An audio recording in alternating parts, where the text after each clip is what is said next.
नमस्कार दोस्तों, आज हम बात करेंगे प्राकृतिक जीवन शैली पर। मैं हूं डॉक्टर जैमिनी गोयल, प्राकृतिक जीवन शैली विशेषज्ञ। पिछले 28 वर्षों से प्राकृतिक जीवन शैली पर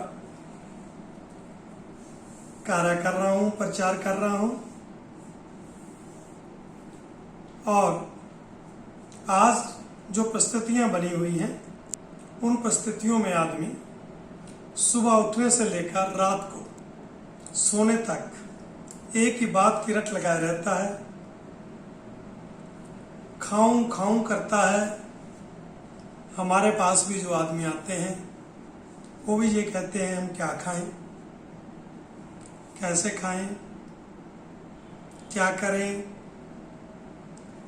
तो आज सुबह नाश्ता, उसके थोड़ी देर बाद ही फिर भोजन, फिर थोड़ी देर बाद कोई और चीज़, फिर उसके बाद फिर दोपहर का भोजन, फिर शुरू हो जाता है स्नैक्स, फिर शाम को भोजन, फिर रात को सोते समय दूध या उसके साथ किसी और चीज़ स्नैक्स वगैरह।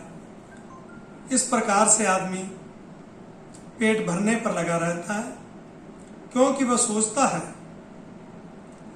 कि जो खाना है यही शक्ति है। ये उसकी बहुत बड़ी भूल है कि खाना ही शक्ति है। उसके हजम हो या ना हो, लेकिन खाना जरूर है उसको, क्योंकि उसकी कल्पना में ये शामिल है। जहाँ शुरू से ये पढ़ाया जाता है, बचपन से लेकर बुढ़ापे तक एक ही बात कही जाती है कि अगर आप नहीं खाओगे तो आप कमजोर हो जाओगे। इसलिए खाने को महत्व दिया गया है। वास्तव में खाना जो है वो हमारे पेट में जाकर जब वो डाइजेस्ट नहीं होता तो कई बीमारियों का कारण बनता है। जहाँ तक प्राकृतिक जीवन शैली का सवाल है, इसमें आध्यात्मिकता भी जुड़ी हुई है।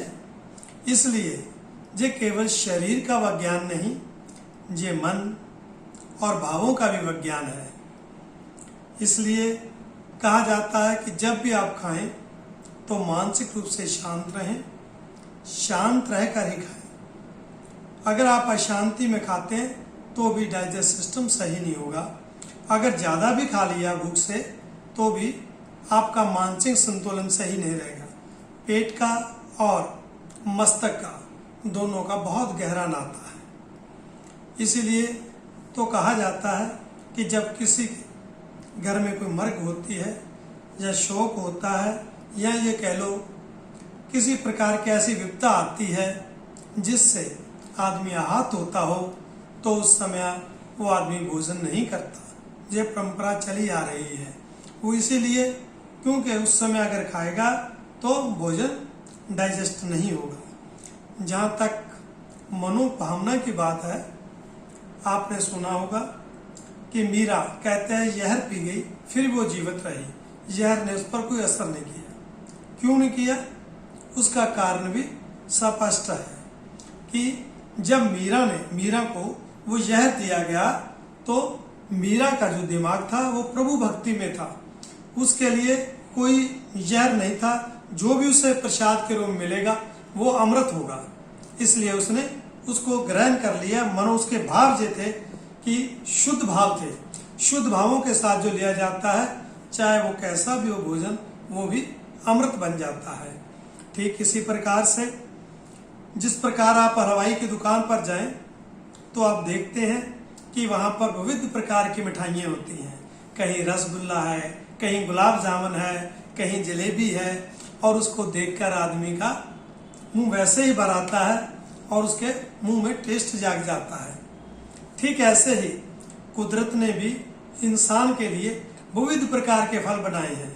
शायद इतने फल किसी ने देखे भी ना हो जितने कुदरत ने बनाए हैं।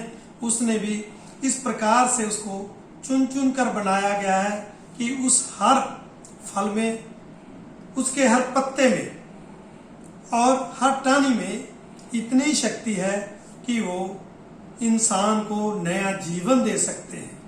इसलिए कहा गया है कि जो भी आपने खाना है तो प्लांटेड बेस खाइए, आप पशुओं से प्राप्त मत खाइए, क्योंकि जो उसका प्रोटीन है वो उसके बच्चे के लिए बना हुआ है। तो हम तो उस माँ के बच्चे हैं जिस माँ ने धरती माता हमारे लिए बनाई, आकाश पिता हमारे लिए बनाया और हवा हमें नया जीवन देने के लिए, ऑक्सीजन के लिए बनाई ताकि हमारे अंग काम करते रहें। इसी प्रकार सूर्य उसने बनाया ताकि हमें कोई कीटाणु, कोई विषाणु नजदीक ना पाए, अगर आए तो वो सूर्य की रोशनी से चला जाए। आकाश तत्व हमें इसलिए दिया ताकि हम कुछ खाली रख सकें। इसलिए कहा गया है कि आप भरपेट ना खाएं, खाएं जरूर, लेकिन इतना खाएं कि आपका पेट आधा खाली रह जाए। यदि आधा खाली होगा तो उसको हवा के लिए भी स्थान मिलेगा, पानी के लिए भी स्थान मिलेगा, और आपको पता है कि आपके आंतों में मंथनी भी चलेगी। अगर वो मंथनी चलेगी तो उसी मंथनी से जैसे मक्खन बनता है दही से, ठीक ऐसे ही उसमें से कई प्रकार के एंजाइम निकलेंगे, कई प्रकार के विटामिन निकलेंगे, कई प्रकार के मिनरल्स निकलेंगे जो हमारे शरीर की कोशिकाओं की मरम्मत करेंगे। जो कोशिकाएं समाप्त हो गई हैं या जो कोशिकाएं हमारी काम वर्क करते समय टूट गई हैं।